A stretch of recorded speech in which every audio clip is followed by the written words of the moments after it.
Welcome to This Week in Surgery Centers. If you're in the ASC industry, then you're in the right place. Every week, we'll start the episode off by sharing an interesting conversation we had with our featured guest. And then we'll close the episode by recapping the latest news impacting surgery centers. We're excited to share with you what we have, so let's get started and see what the industry's been up to. Hi, everyone. Here's what you can expect on today's episode. Mike Tompkins is a client services manager at Intuitive, and we had a chance to talk through the intricate world of payment postings for ASCs, particularly focusing on commercial payers.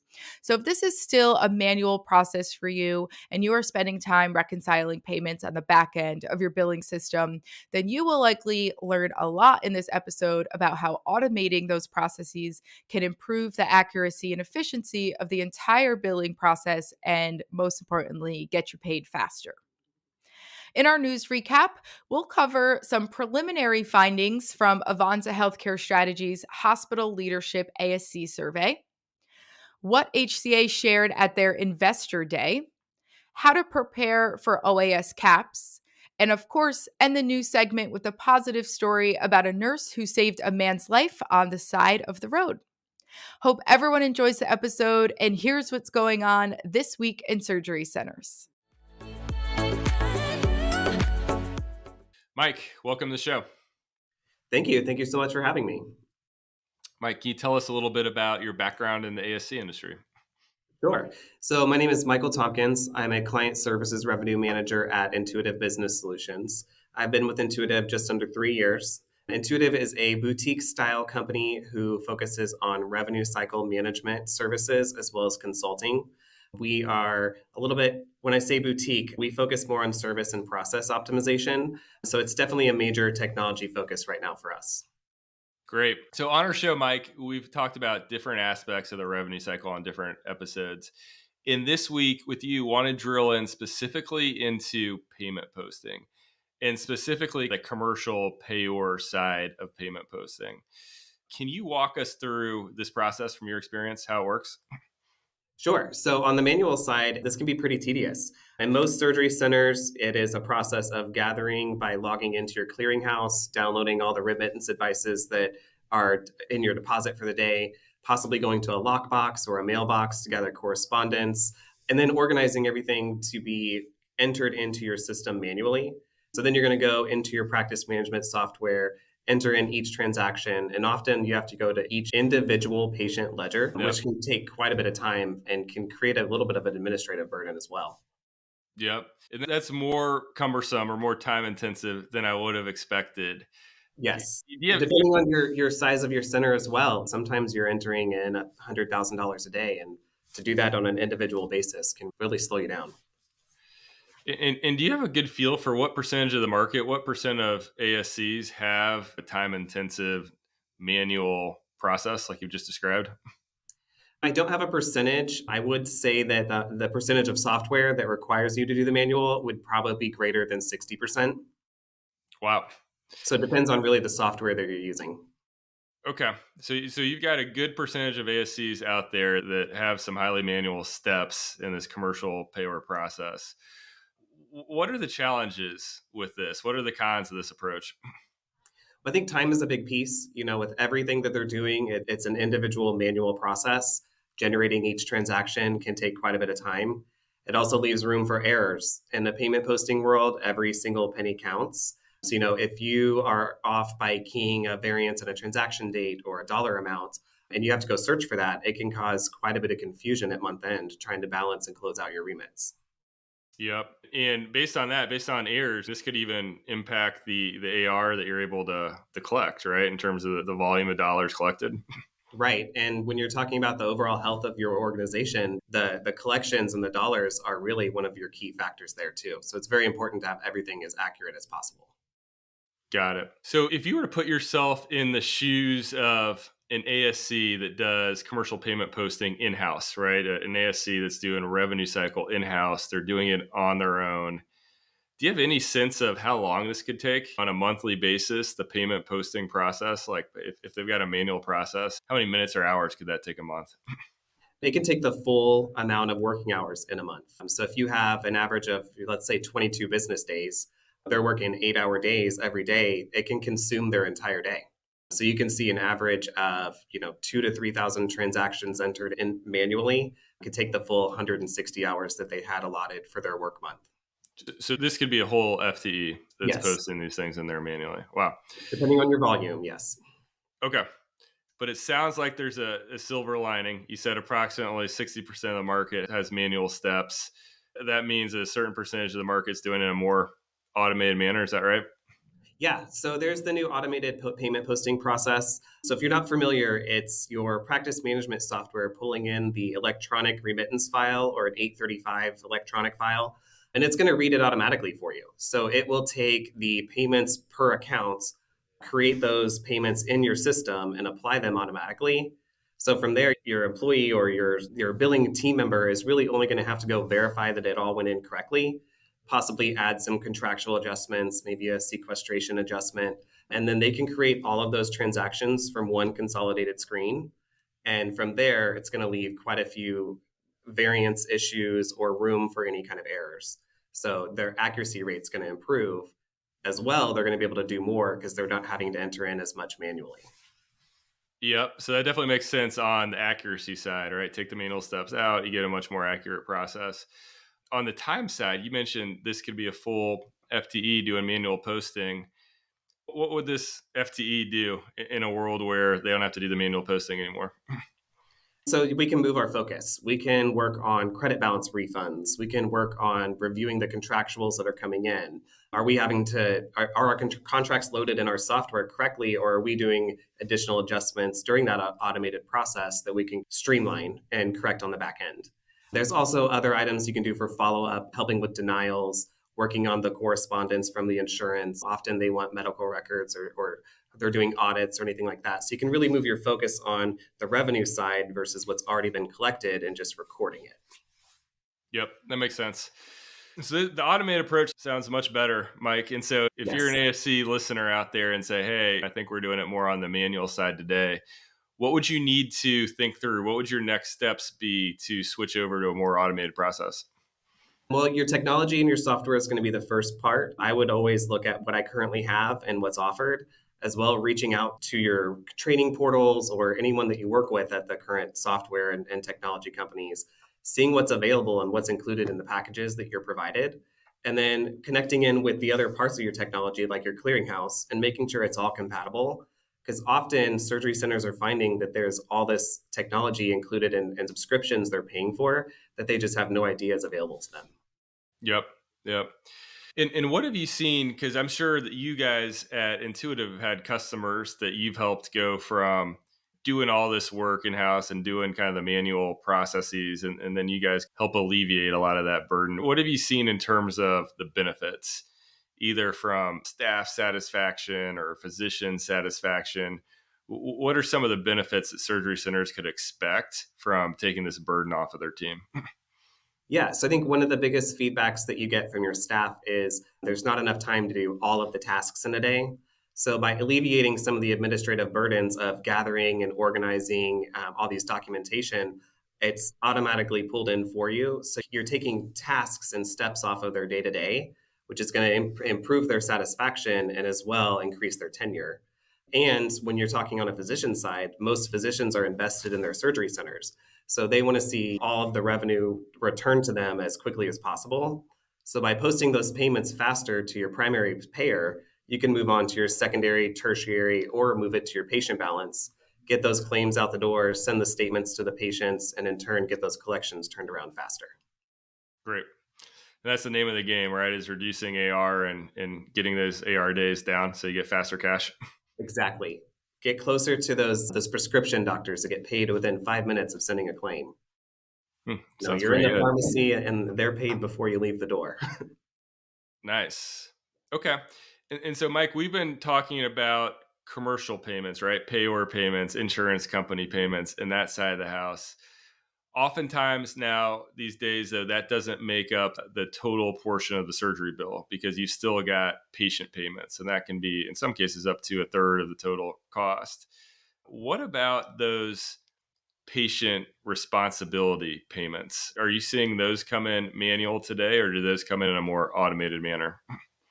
Yeah, so if you're utilizing the same credit card portals from 10, even 5 years ago, it's possible that you're not able to do the same features as with the commercial payers.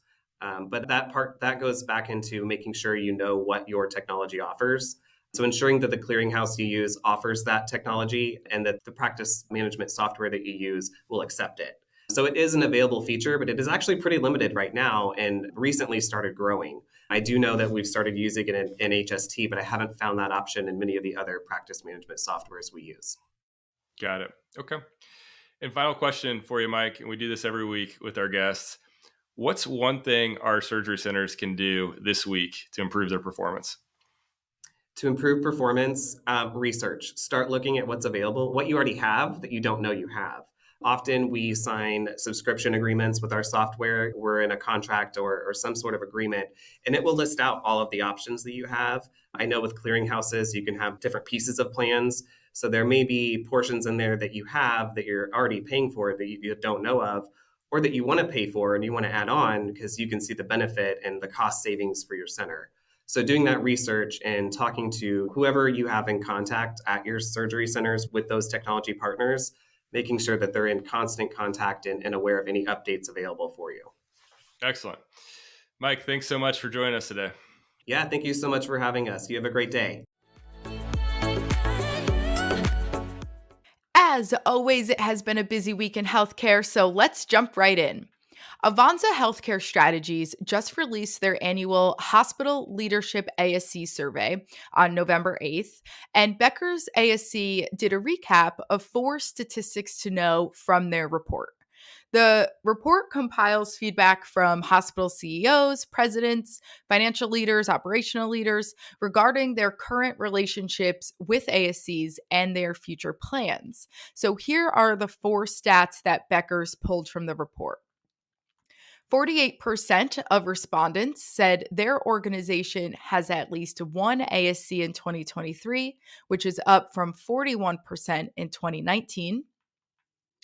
47% of hospitals and health systems have an affiliation or ownership interest in multiple freestanding ASCs. 64% of respondents prefer owning at least 50% of the ASC partnership. And then 29% of respondents said that their ASCs were owned solely by hospitals and health systems, which is an increase from 18% in 2021. Now, the great news is if you want more insight into these numbers and want to dive a little deeper, Joan Dentler, who is the founder of Avanza Healthcare Strategies, will actually be on the podcast next week on November 21st to talk all about the report and share the significance of these findings and what they mean for the near-term future for the ASC industry. So if you don't subscribe to the podcast, now is a great time to do so that you don't miss next week's episode. In our next story, HCA Healthcare has big plans to expand their market share by 2030. So, HSC hosted their first investor day in 20 years and shared a ton of interesting information about how they plan to expand. So, here are a few of the numbers that I thought were the most eye opening. So, first, HCA has $5.3 billion earmarked for projects to be completed in the next 2 years. Roughly half of those funds, so $2.7 billion, are dedicated to expanding and renovating existing facilities. And then approximately $1 billion is being set aside for new inpatient facilities, with another $1 billion dedicated to fund outpatient facilities. And on the outpatient front, they hope that each inpatient hospital will have 20 outpatient locations in the next few years. HCA is also investing billions of dollars into expanding its emergency and high acuity service lines, targeting a 29% market share in healthcare services by the end of the decade, up from its current market share of 27%. And the reason behind the whole emergency room care strategy is that the hope is that it will drive inpatient admissions and surgeries. So it's always really interesting to see what these healthcare conglomerates have planned and where they're planning to invest their money, specifically for us in the outpatient space. And that is going to be a $1 billion investment with a B. For our third story, this is your reminder that OAS CAHPS, the long awaited patient experience survey, will become a mandatory component of the ASC quality reporting program in 2025. So I'm sure you're all aware of this to some degree, but this is just another nudge that it is really time to take this seriously and get moving on this if you have not already. And here's just a quick recap of some of the most common questions regarding OAS CAHPS, because I think a lot of times, things just get lost in the shuffle and there's a lot of different sources of information. But this one's coming from ASCA, so we know we can rely on it. So, a few things here. You must use one of the 15 approved vendors. So, if you have not selected a vendor, now is the time. And I will put a link in the episode notes so you can easily find the list to start doing your own research. The survey itself contains 34 items, including questions about the patient's overall rating of the outpatient surgery facility, their experience with the check in process, the facility environment, the communication with admin staff and clinical providers, the attention to comfort, pain control, provision of pre and post surgery care information, and then, of course, their overall experience and some patient characteristics as well. This next one is mind-boggling to me, but you cannot collect responses through an online survey. You can only do so via mail or telephone. And there's some combos like you can, send it in the mail, do a telephone reminder. So there's some nuances there, but overall you cannot collect responses through an online form, which is truly a misstep on CMS's part, but that is neither here nor there for now.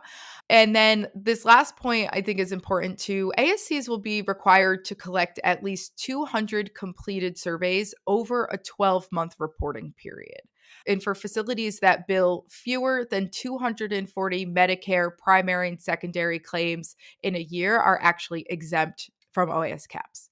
So I always, when I'm thinking about OAS CAHPS, like the survey is long, it's rigid. You can look it up at any time. It'll be within one of the links in the episode notes. You can look at how the hospitals have done this. HOP-Ds are required in 2024. So there's people who have come before us in this sense, but this doesn't have to be the only patient satisfaction and experience survey that you do. It's extensive. It's going to be expensive just because you have to use an approved vendor and you have to use mail or you have to use phone. So there's a lot of costs associated with this. And frankly, I don't know how insightful and how helpful some of these questions will be. And it's long. So I would say, you obviously have to hit your minimum of 200. You absolutely need to do that and get those results submitted. If you and your surgery center like this survey and you want to make it your primary one, of course you can.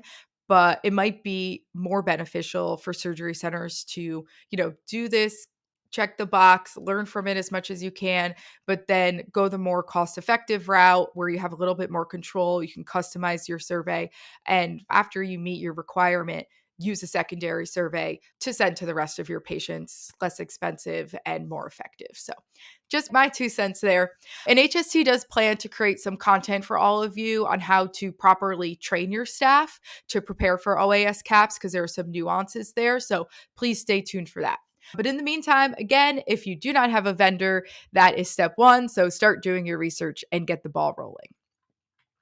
And to end our news segment on a positive note, Joyce Park is an ICU nurse at Hackensack University Medical Center in New Jersey, and she was on her way home from a family dinner when she noticed a car ahead of her swerve off the side of the road and hit a utility pole. So Park found the driver, an 80-year-old man, unconscious, unfortunately. So Park and her husband pulled the man out of his car and she began performing CPR after realizing that he had no pulse.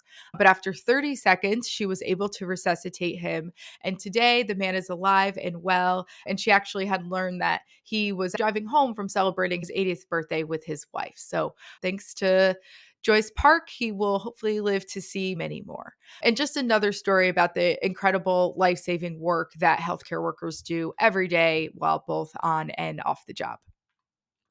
And that news story officially wraps up this week's podcast.